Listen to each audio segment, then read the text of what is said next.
हमारे साथ एडवोकेट दुर्गेश मणि त्रिपाठी जी है। आज मैं उनसे जानूंगा कानपुर में चर्चित विकास दुबे के बारे में। जो विकास दुबे का एनकाउंटर हुआ, कितना इसको ये जायज़ मानते हैं, क्या? दुर्गेश मणि त्रिपाठी जी, आपका DD खबर में बहुत बहुत स्वागत है। मैं ये जानूंगा, विकास दुबे एक हत्यारा था, उसका एनकाउंटर कानपुर पुलिस ने किया, STF ने किया, इसको कितना आप जायज़ ठहराते हैं, क्या? मेरे मित्र, मैं विकास दुबे के इनकाउंटर को कहीं से भी गलत नहीं मानता। मैं उसके वो मर गया है, वो अपराधी थे। हमारा समाज कभी किसी अपराधी की उन्नति के लिए बात नहीं करता। मैं विकास दुबे का इनकाउंटर जिस तरीके से हुआ उसको गलत मानता हूँ। आखिर किस बात की हड़बड़ी थी प्रशासन को या किसी को भी, किनको बचाया गया है? मेरा सवाल ये है कि बचाया किनको गया? विकास दुबे न तो हमारे समाज के लिए आदर्श थे, न हो सकते हैं। लेकिन ये कोई छोटी मोटी घटना नहीं हुई है।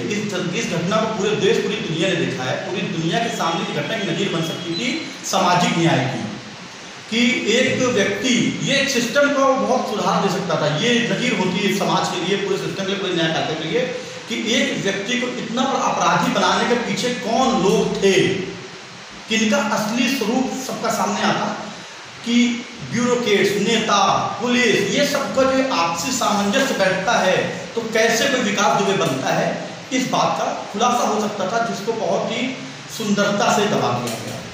मैं उनके कहीं पक्ष नहीं ले रहा, वो एक अपराधी थे, उनका जो हश्र होना चाहिए था वो हुआ। न्यायपालिका को चैलेंज करके, और मेरे जनता के मन में भी ये भावना है कि कुछ चीज़ें छुपाई गई हैं। तो इनकाउंटर को मैं एक नजरिए से देखा जाए, कानूनी नजरिए से मैं इसको सही नहीं मानता। कुछ चीज़ें खुलनी चाहिए, कुछ सच्चाई सामने आनी चाहिए। अच्छा, कुछ ब्राह्मणों पर एक सोशल मीडिया पर चल रहा है, ब्राह्मणों को लोग अपशब्द कह रहे हैं, उसके बारे में क्या कहेंगे आप? हर समाज ब्राह्मण समाज का इज्जत करता है, प्रेम करता है, सम्मान देता है, पर सोशल मीडिया पे विकास दुबे की वजह से हम लोग को बहुत अपशब्द बोले गए। हमारे पूरे ब्राह्मण समाज को बड़ा आहत किया गया। लोग कहते हैं पंडित है, कहाँ जाएगा? दलों को ये लगता है कि ब्राह्मण वोटर हमसे बंधा हुआ है, इससे बंधा हुआ है। राजनीति की बात होती है, किसी ने ब्राह्मण के हित की बात नहीं करी आज तक। हमको गाली दे रहे हैं तो वो ये ना सोचे कि वो बहुत मजबूत हो रहे हैं, उससे हम मजबूत हो रहे हैं, हम निश्चित रहें। वो भी हमारे समाज के अंग है, हमने हमेशा उनको सम्मान दिया है। हमारी लड़ाई है अपनी लाइन आगे बढ़ाने की, हम उनकी लाइन घटा नहीं रहे। और इसमें कई दलों के IT सेल भी एक्टिव हैं जो इस तरीके का कार्य कर रहा है, ताकि समाज में विघटन आए। विघटन पे हम लोग कभी विश्वास नहीं करते। हम अपनी लाइन इतनी बड़ी करेंगे कि हमारे समाज का सम्मान हर जगह जाए। ये हमको सोचना चाहिए, हमको और आपको सोचना चाहिए। जो ब्राह्मण समाज से जुड़े हुए लोग हैं उनको ये बात सोचनी चाहिए। क्या कहेंगे ब्राह्मणों के लिए? मैं ब्राह्मणों से ये कहना चाहता हूँ कि आप किसी के बंधुआ मजदूर नहीं हैं। अगर आप न्याय या न्याय के बीच में अंतर नहीं कर पाएंगे तो फिर आपके ब्राह्मणत्व को कोई मतलब नहीं है। आप गर्व से कहिए कि मैं ब्राह्मण हूँ, अपने कमियों को समाज में स्वीकार करिए, आप एक रहिए, आप यूनाइट रहेंगे, अपनी लाइन बड़ी करेंगे, समाज का कोई तबका आपको कहीं गिरा नहीं पाएगा। आपने बताया दुनिया को कि सामाजिक न्याय क्या चीज़ होती है, आपने दुनिया को धर्म बताया। धर्म की परिभाषा क्या होती है हम ब्राह्मणों ने लोगों को बताई। हमने बताया ये भगवान श्री राम है, हमने बताया ये भगवान श्री कृष्ण, तो वो पूजे जा रहे हैं। आप अपनी शक्ति को पहचानिए और समाज में एक पॉजिटिव विचारधारा लाने का काम करिए।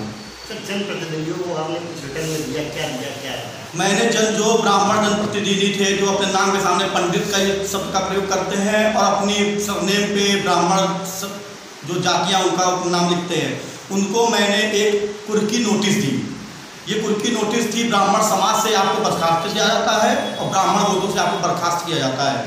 जिस तरह किसी अपराधी के घर से भागने पर या गायब रहने पर उसके घर की कुर्की नीलामी होती, उसी प्रकार मैंने इनको वो नोटिस दिया। ब्राह्मण समाज, मैं ब्राह्मण हूँ सोशल मीडिया ग्रुप की तरफ से, जिसमें मैंने इनसे ये कहा कि जब आप हमारे समाज के साथ अन्याय हुआ तो आप कहाँ थे? मेरा मुख्य मुद्दा यह था कि खुशी दुबे जो लड़की है और जो प्रभात मिश्रा लड़का है वो जुवेनाइल था, उसका जो इनकाउंटर हुआ वो मुझे नाजायज़ लगा। दिल्ली में जब निर्भया कांड हुआ था वहाँ के जुवेनाइल को आप लोगों ने लाखों रुपए दिए, मशीनें दी। एक न्याय प्रणाली को चैलेंज करके एक 16 साल के लड़के का आपने इनकाउंटर किया। उस इनकाउंटर की जांच होनी चाहिए, CBI, ये मेरी मांग है। खुशी दुबे को पुलिस ने 169 के तहत रिहा करने की बात करी, फिर आखिर अचानक से पुलिस क्यों मुकर गई?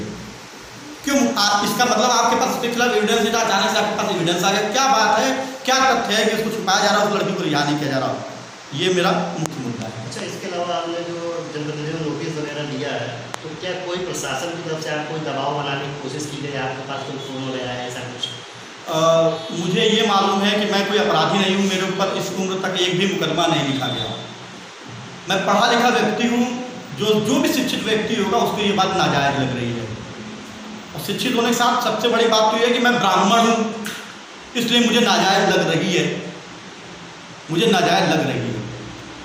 मेरे पास किसी का दबाव नहीं आया, लेकिन बहुत से ऐसे लोग हैं जो मुझे व्यक्तिगत जानते हैं, प्रशासन के वो हैं, उनको ये भय है कि मेरी ये मुहिम जो है या मेरी ये लड़ाई जो है वो मुझे कहीं खतरे में डाल रही है। उनका एक भय है और उनका भय जायज़ है क्योंकि वो शायद मुझसे प्रेम करते होंगे। मुझे पर किसी का दबाव नहीं आया, लेकिन मेरे पास सलाह बहुत लोगों की आई इस विषय में कि मुझे थोड़ा शांत रहना चाहिए। लेकिन क्योंकि मैं उनमें से नहीं हूँ, मैं जाहिल नहीं हूँ कि मैं सही बात ना बोलूँ, मैं बोलूँगा, बोलता रहूँगा। इस बात में किसी को भला लगे चाहे बुरा लगे, गर्व से कहता हूँ मैं ब्राह्मण हूँ।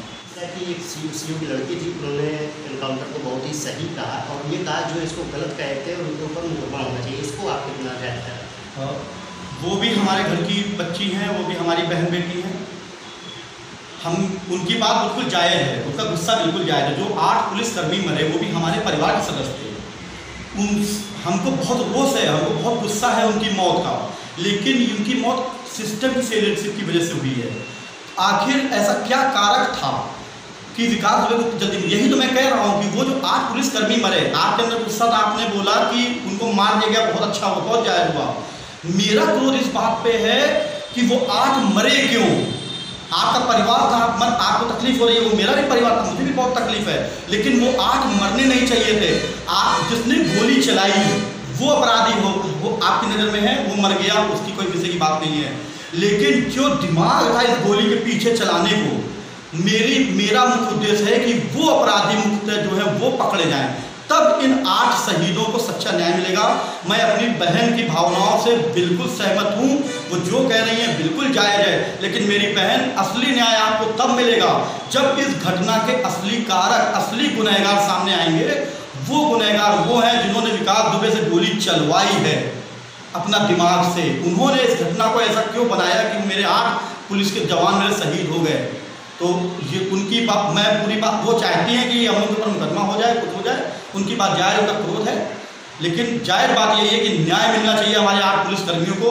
ये न्याय नहीं मिला, ये अन्याय हुआ है, सत्य को दबा दिया गया है, विकास दुबे को मार दिया। दुर्गेश मणि त्रिपाठी जी, जिनसे मैंने जाना, उन्होंने विकास दुबे के एनकाउंटर को बहुत ही गलत नहीं कहा। उन्होंने कहा ठीक है वो अपराधी था, उसके साथ जो हुआ, लेकिन ये तरीका गलत था, तरीके पर सवाल उठाया, उसके एनकाउंटर पर सवाल नहीं उठाया। और जो भी खुशी दुबे के साथ या प्रभात के साथ हुआ है, प्रभात एक नाबालिग था, खुशी 2 दिनों के हुए थे शादी को, उसके बारे में जो उन्होंने कहा, और सोशल मीडिया पर जो ब्राह्मणों पर अपशब्द के ट्रोल चल रहा है उसके बारे में उन्होंने कहा, उसको उन्होंने गलत तरीका बताया ब्राह्मणों के प्रति। कानपुर से दीपक दीक्षित।